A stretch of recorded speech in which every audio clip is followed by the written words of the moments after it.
அன்பிற்கினியவர்களே, இன்றைக்கு மறுபடியும் who is mister Iraianbu IAS, Iraianbu என்பவர் யார் என்று என்னுடைய ஆய்வின் கீழ் 3 விஷயங்களில் முதலில் சொல்லியிருக்கேன்.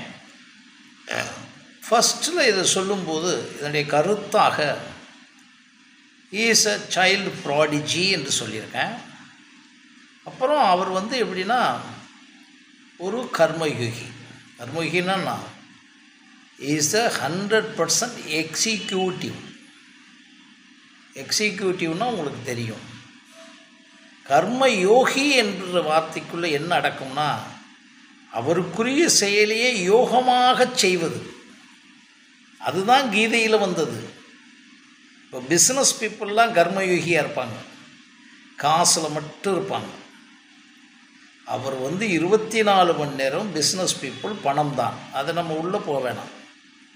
பணம் இல்லாததில் அவங்க யோகாவாக இருக்க மாட்டாங்க. இன்னும் குழந்தைகளை இழந்துருவாங்க, குடும்பத்தை இழந்துருவாங்க. பட் கர்மயோகி என்பவன் என்னவென்றால் அவர் எழுதியிருக்கார் ஒரு விஷயத்தை. நீங்கள் ஒவ்வொரு செயலையுமே தியானம் ஆக்குவது. இறையன்பு ஐஏஎஸ் அவர்கள் ஜென் தத்துவத்தை வேறு ஒரு ஃபார்மில் சொல்லிக்கிட்டே வருவார். அப்போ அவரை பொறுத்தவரை என்ன ஆய்வுனா, என்னுடைய ஆய்வுனா, அவர் சைல்டு ப்ராடிஜியாக மட்டும் இல்லை, ஒவ்வொரு அசைவிற்குள்ளும், ஒவ்வொரு நிமிடத்திற்குள்ளும், ஒவ்வொரு வினாடிக்குள்ளும் கிளியராக இருப்பார். அவரை நான் பார்க்க போகிற நேரம் எல்லாரும் எப்படி நேரத்தில் பார்க்காங்கன்னு தெரியாது. எனக்கு சார் உண்மையிலே ரிலாக்ஸாக மார்னிங் இருப்பார். மதுரை வந்தால் மற்றதெல்லாம் விட்டுறலாம். அப்போ சாருடைய அந்த பிரேக்ஃபாஸ்ட்டுக்கு முன்னால் இருக்க நேரத்துக்கு முன்னால் கொஞ்சம் பார்த்துருவேன். அப்போ ஆள் வர ஆரம்பிச்சிருவாங்க, அதுக்குள்ளே செய்ய முடியாது.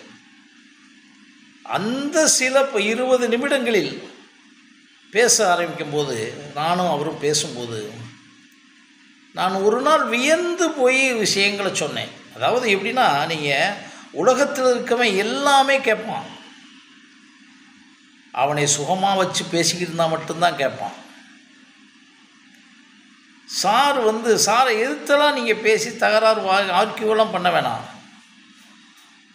ஆனால் அந்த உண்மைகளை நேசிப்பார் பாருங்கள். உண்மையான விஷயங்களை எல்லா நூல்களிலும் வெளிப்பட்டிருக்கு. அவர் என்ன உணர்ந்தார், ஜேகேயை பற்றியெல்லாம் ஒரு தடவை சொல்லும்போது, நான் ஜேகேயை இன்னும் பார்த்துக்கிட்டே இருக்கேன், இன்னும் முடியலை அப்படின்றாரு. அதனால தான் சொல்கிறேன், சைல்டு ப்ராடிஜி மட்டும் இல்லை, சார் வள்ளுவன் சொன்ன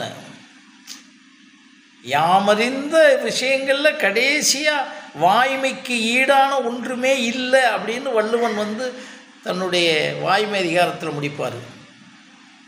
அதை இவர் வாழ்க்கையாகவே கொண்டிருக்காருன்னு பார்த்தேன். ஏன்னா ஒரு ஒரு சின்ன உச்சரிப்பில் கூட, ஒரு பார்வையில் கூட ஒரு உண்மை இருக்குன்னு நான் கண்டுபிடிச்சிருக்கேன். ஆமாம், எத்தனை ஃபாலோயர்ஸ் கண்டுபிடிச்சிருக்கேன். இப்படி திரும்பினார்னா அதுக்கு ஒரு பார்வை இருக்கும். அதில் எப்படி கண்டுபிடிச்சின்னா, நான் சில நேரங்களில் உட்காந்துருப்போம், கமிட்டட் ஆகியிருப்பார் சில வேலைகளில். மதுரைக்கு வந்திருக்காருன்னா சில நிகழ்ச்சி, எல்லா நிகழ்ச்சிக்குள்ளேயும் நான் பார்த்த இந்த நேர நிர்வாகம் என்று சொல்லுகிறார்களே, இன்றைக்கு இலான் மஸ்க் ஜெயிச்சின்னு சொல்லிக்கிட்டே இருக்காரே, இலான் மஸ்க் திருப்பி திருப்பி சொல்லுவார். சாரை பார்த்துட்டு தான் நான் நேர நிர்வாகத்தை ஒன்று வடிவமைப்பித்தேன். என்னுடைய குழந்தைகளுக்கெல்லாம் சொல்லி தந்திருக்கேன்.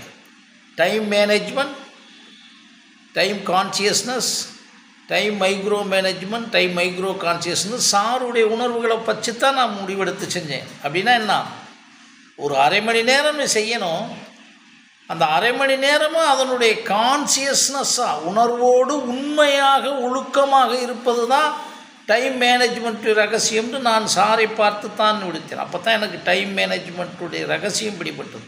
இதில் என்ன சொல்ல வர்றேன்னா, சார் சொல்லும்போது பேசும்போது எல்லாமே ஒரு வாட்ச் பார்த்துக்கிட்டு இருக்கிறதெல்லாம் விட்டுருவார். அவரை அறியாமலே ஒரு கிளாக் ஓடிக்கிட்டே இருக்கும். சார்ட்டு இதை பேசுனதில்லை, மற்றவங்கள கிளாக் ஓடிக்கிட்டே இருக்கும். நாமளே ஒரு 4-5 விஷயங்கள் வந்து எக்ஸ்ட்ரா வருதுன்னு வச்சுங்களேன், அந்த விஷயத்தை அவர் அவ்வளவு நாகரிகமாக ரைட்டு பாரதிய வேற வேற்று போங்க அப்படி சொல்லிகிட்டே இருப்பார். அப்போ நம்ம பார்க்கும்போது ஒரு மனிதன் உலகத்திலே அவர் சார் சொன்னது மாதிரி சொல்கிறேன், உண்மையான ஆன்மீகம் என்ன தெரியுமா? எனக்கு தெரிஞ்ச ஆன்மீகத்தை சொல்கிறேன். ஒரு நாளைக்கு இருக்கக்கூடிய 24 மணி நேரத்தில் 1440 நிமிடங்களில் 86,400 செகண்ட்ஸும் உண்மையாக இருப்பது, இவ்வளவுதான். மனச்சாட்சியோடு இருப்பது. இதை நான் எனக்காக சொல்கிறேன் நினைக்காதீங்க, என்னை சொல்கிறேன். அவரிடமிருந்து நான் கற்றுக்கொண்டதை நான் லைஃப்பில் அப்ளை பண்ணி இன்றைக்கி வந்து தமிழ்நாட்டுக்குள்ளே ஒரு இன்றைக்கி வந்து ஒரு 2 லட்சம் பேர் 1.5 லட்சம் பேர் வியூவர் இருக்காங்க எங்களுடைய செல்ஃபாலஜி டிவிக்கு. இதை அப்ளை பண்ணதுனால வந்தது தான். பூராமே ஸ்டூடெண்ட், எந்த வயதானவங்களையும் நான் சேர்க்கலை. எல்லாமே வியூவர்ஸ் 1.5 லட்சமாக இருப்பாங்க நினைக்கிறேன், 2 லட்சத்துக்குள்ளே வரும். யாரையும் சப்ஸ்கிரைப் பண்ணுங்கன்னு கேட்க மாட்டோம் நாங்கள். ஸ்டூடெண்ட்டு பார்த்தது தான் இது. அப்போ நான் என்ன இதை சொல்ல வர்றேன்னா, அவர் வந்து சைல்டு ப்ராடிஜியாக இருப்பது மட்டும் அவர் செய்யலை. சைல்டு ப்ராடிஜிக்கு பிறகு ஒவ்வொரு நொடியிலும் சார் வந்து உயிர்ப்போடு இருக்கார். என்ன உயிர்ப்போடுனா உண்மை கலந்த உயிர்ப்போடு. என்ன உண்மை கலந்த உயிர்ப்போடுனா அன்பு கலந்த உயிர்ப்போடு. என்ன அன்பு கலந்த உயிர்ப்போடுனா கருணை கலந்த உயிர்ப்போடு. என்ன கருணை கலந்த உயிர்ப்போடுனா மானுடம் கலந்த உயிர்ப்போடு. என்ன மானுடம் கலந்த உயிர்ப்போடுனா அந்த மானுடத்தை மட்டும்தான் நமக்கு இயற்கை வழங்கியது. ஏன் எல்லாரும் பொய் சொல்ல பயப்படுறோம்? முழுசாக மழுங்கினவன், முழுசாக ஜெயிலுக்கு போகிறவன், முழுசாக அவனெல்லாம் விட்டுருங்க. அவன் வந்து மேக்ஸிமம் நீங்கள் ஜெயில் ஒவ்வொரு ஜெயிலையும் பார்த்தீங்கன்னா ஒரு 5,000-7,000 பேர் தான் இருக்க முடியும். தமிழ்நாட்டில் 8.5 கோடி பேர் இருக்கமே, நெருக்கி வந்துடுச்சே. ஆக 8.5 கோடி பேரில் அந்த 7,000-8,000 தான் 4,000க்கு தான் ஜெயிலே ஒழிய மீதி ஆளுக்கெல்லாம் பொய் சொல்ல யாருமே விரும்புகிறதில்ல. மேபி சூழலில் விரும்பலாம். ஆனால் சாரை பார்க்குறேன். ரெண்டாவது, அவருக்கு அடையாத நிகழ்வோ அவருக்கு அடையாத ஆப்பர்ச்சுனிட்டியே இல்லை. சார் வந்து சீஃப் செக்ரட்டரி ஆனதுக்கு பிறகு பார்க்காத ஒரு ஆள், அந்த அவர் ரிட்டையர்ட் ஆகிற வரைக்கும் பார்க்காத ஒரு ஆளுகளில் நான் ஒருத்தன். ஏன் நான் பார்க்கல அப்படின்னு சார்கிட்ட நான் சொல்லும்போது, சார் இந்த நேரத்தில் நான் பார்க்க முடியாதுன்றது மாதிரி நான் இருந்தேன். சார் வந்து ஒன்றும் வாங்கணும்லாம் என்னை கூப்பிடல. ஆனால் ரிட்டையர்ட் ஆன பிறகு சாரை போய் பார்க்குறேன்.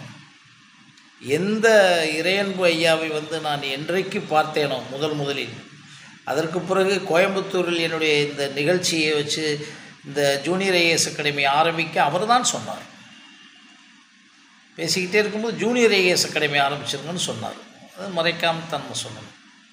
இன்றைக்கு அது வந்து நமக்கு பெரிய கோடி கோடியாக கொட்டுதோ இல்லையோ, அதனால் தான் நான் வாழ்கிறேன் என்று சொல்லுவதில் எனக்கு சிக்கலே இல்லை. நான் உண்மையை சொல்கிறது தயாராக இருக்கேன். அதுக்கு அடித்தளம் சார் தான். அவர் சொல்லித்தான் பல பள்ளிகளுக்கு எனக்கு கூப்பிட்டாங்க முதல். இதற்கு பிறகு இன்றைக்கி நமக்கு நிறையா வந்திருக்கலாம், அதெல்லாம் நத்திங். ஆனால் முதல் விதை சார் தான். ஓகே, இப்போ அது வருவோம். அப்போ சார் வந்து அந்த சைல்டு ப்ராடிஜியாக மட்டும் இல்லை என்னுடைய கணக்கு, உண்மையும் மானுடத்தையும் அப்படியே ஒவ்வொரு அணுமணுவாக. சில பேர் அவர் சொல்கிறார், இதில் கூட நீங்கள் உள்ளொளி பயணத்தில் தொடர்ந்து the consistency of communication and action continuously and consciously without any compromise and comparison ஒரு பெரிய philosophy இருக்குது. அந்த philosophyயில் வந்து இருக்க முடியுமா? இப்போ நான் வந்து அதை பயிற்சியாக நான் எடுத்துக்கிட்டு இருக்க ஒரு சாதாரண ஆள். திடீர்னு காம்ப்ரமைஸ் ஆயிரும், திடீர்னு கம்பேரிசன் ஆயிரும். அப்புறம் டக்குன்னு அதிலிருந்து திரும்பி வரணும். நீங்கள் வந்து உண்மையான ஆன்மீகமே அதான் தான் எனக்கு தெரியுது அவர் சொல்கிறத பார்த்தா. நீ வந்து நீயாக இருந்து, நீ எப்போவுமே உண்மையாக இருந்து அதை ஒழுக்கமாக கடைசி வரைக்கும் செய்ய முடியுமா கர்மயோகியா அப்படின்னா சாரத்தான் நான் பார்க்குறேன். சில பேர் தத்துவமெல்லாம் பேசுவாங்க மேடையில் ஏறி கட்ட இன்றைக்கி பார்த்தீங்களா சினிமாக்காரங்க தத்துவமெல்லாம் புத்தகமெல்லாம் எழுதி பின்னி எடுத்திருப்பாங்க. ஒரு 100 ரூபா உறைஞ்சா ஃபங்க்ஷனுக்கு வர மாட்டாங்க. ஆமாம், சார் வந்து இது வரைக்கும் ஃபங்க்ஷன் என்றால் அது உண்மையிலே மானுடமா, ஏழைகளா, மாணவர்களா அப்படின்னா நான் கண்ணால் பார்த்துருக்கேன். ஒரு பைசா சார் வாங்கினதில்லை. அது சம்பந்தமாக சார் கேட்கவே மாட்டார். இன்றைக்கி ஒரு பெரிய நிறுவனம் நடத்திக்கிட்டு இருக்கார், எத்தனையோ ஆயிரக்கணக்கான, அதுக்கு கூட சார் வாய்விட்டு ஒரு வார்த்தை சொன்னதில்லை. சரி, இதெல்லாம் உங்களுக்கு தெரியும். அந்த இடத்துல என்ன பார்க்குறேன், தன் ஒட்டுமொத்த வாழ்க்கையே எழுதுவதல்ல, பேசுவதல்ல, வாழ்வது என்ன, ஒவ்வொரு நொடியும் வாழ்வது, ஒவ்வொருவரிடம் வாழ்கிறார். ஆமாம், எதிரிகளே இருக்கவே முடியாது. தெரியாதவன் பேசலாம், அது விஷயமே இல்லை, அது ஏதோ இருக்கலாம். ஆனால் ஒரு சாதாரண ஒரு ஸ்கூலில் போய் நான் பேசிக்கிட்டு இருப்பேன், சார் இறையன்பு சார் எங்கள் ஸ்கூல் கூட்டிகிட்டு வந்துடுவீங்களான்னுவாங்க. சில இடங்களில் வந்து இறையன்பு சாருடைய இதை வச்சு நான் நடத்துகிறேன்றதுக்கு மட்டுமே உள்ளே விட்டுருக்காங்க அந்த கார்டை பார்த்து. சில பேர் சொன்னாங்க, இறையன்பு சார் உங்களை அங்கீகரிச்சிட்டார்ல. இதை விட இறையன்பு சார் அவருடைய சந்தித்தவைகள் சிந்தித்தல் ஒரு புக்கில் வரை எழுதிட்டார், எழுதிவிட்டார். என்னையே அருள் தேவி அவங்க ஒரு சகோதரி, ரொம்ப ரொம்ப தெய்வீக சகோதரி, அவங்கள பற்றி எழுதிட்டார். அதை பார்த்துட்டு நிறையா பேர் சொன்னாங்க, எனக்கு தெரியாத அந்த புக்கில் எழுதியிருக்காங்கன்னே. அவர் எழுதின எழுத்தே என்னை வந்து இவ்வளோ உயரத்துக்கு கொண்டு வந்துச்சு. இதை எதுக்கு சொல்கிறேன்னா, நன்றிக்கால சொல்லலை. எந்த மனிதனிடம் எது இருந்தாலும் அவனுக்கு என்ன செய்யணும், தன்னால் என்ன செய்ய முடியும், உதவி செய்ய முடியும். இது சுவாமி விவேகானந்தர் சொல்லிக்கிட்டே இருக்கார் அடிக்கடி. அதனால தான் சுவாமி விவேகானந்தரோட சாரை கம்பேர் பண்ணுறேன். நீ பிறந்திருக்க, வாழ்ந்துக்கிட்டு இருக்கையில் நீ என்ன செய்யலாம் அப்படின்னு சிந்திச்சு செஞ்சுக்கிட்டே இரு. நல்லா சொல்லுவார் சுவாமி, நீ வந்து உதவி செய்கிறன்ற விஷயமே இல்லை, இந்த உதவி செய்கிறதுக்கு ஒருத்தன் இருக்கான்னா அவனுக்கு நன்றியோட உதவி செய்யன்னு சொல்லுவார். இந்த வார்த்தையெல்லாம் மிரண்டு போகணும். நாம் ஏதாச்சும் ஒரு சின்ன உதவியை செஞ்சோம்னா அவன் மறந்துட்டான்னா அவனை பற்றி ஐயோ நன்றி இல்லாதவன் பேசிக்கிட்டு இருக்கான். சுவாமி சொல்கிறாங்க, நீ செஞ்சுக்கிட்டே இரு, இந்த உதவி செய்வதற்கு நீ கொடுப்பதற்கு பெருமவனை இந்த இயற்கை கொடுத்துருக்குன்னு சொல்லி அவனுக்கு நன்றி சொல்லுன்னு சொல்லுவார். இந்த வேர்டெல்லாம் எங்கே கண்டுபிடிக்க முடியும்? அதே மாதிரி தான் சார். இதுக்கடுத்து சார்ட்ட இருக்கக்கூடிய பெரிய விஷயம் நான் கண்டது சைல்டு ப்ராடிஜியில். சைல்டு ப்ராடிஜினா இவ்வளவு இருக்குது. இப்போ அமெரிக்காவில் சைல்டு ப்ராடிஜி இருக்குது, இந்தியாவில் சைல்டு ப்ராடிஜி இருக்குது. சைல்டு ப்ராடிஜினா ஏற்கனவே சொன்னேன். நம்ம இதில் வந்து ஒரு சைல்டு ப்ராடிஜிக்கு உதாரணம் ஒரு 1130 பாடல்களையும் 1330 பாடல்களையும் அவங்க அப்படியே ஒரு எழுத்து விடாமல் உச்சரிப்பாங்க. இதுவும் சைல்டு ப்ராடிஜியில் ஒரு சின்ன தெரிப்பு, முழு தெரிப்பு இல்லை. அவங்களுக்கே நீங்கள் மீனிங் கேட்டால் சரியாது. இவன் வந்து ஐசக் சபார்னோன்னு ஒரு பையன் இருக்கான். நீங்கள் போட்டு பார்த்தேன் ஐசக் சபார்னோ அப்படின்னு போட்டு பார்த்தீங்கன்னா அவன் சைல்டு ப்ராடிஜியில் நம்பர் 1 இப்போ நம்ம ஊரில் இசையில் சைல்டு ப்ராடிஜியாக இருக்கிறவர் வந்து லிடியன் நாதஸ்வரம். நம்ம ஊரில் கொஞ்சம் வெரி ரேர். எது வேணாலும் செய்வாங்க. ஒரு 3 வயது குழந்தை வந்து நீங்கள் ஒரு 5 வயது குழந்தை இப்போ நான் வந்து ஒரு பெரிய கிளாஸ் எடுப்பான். நம்ம ஊர்லேயே இப்போ ஒரு சில பேர் இப்போ வந்திருக்காங்க, எதிர்பார்க்கவே முடியாது. இந்த சன் டிவி நடத்தக்கூடிய சில விஷயங்கள் பார்த்தீங்கன்னா குழந்தைகள்லாம் பேசும், பார்த்துருப்பீங்க.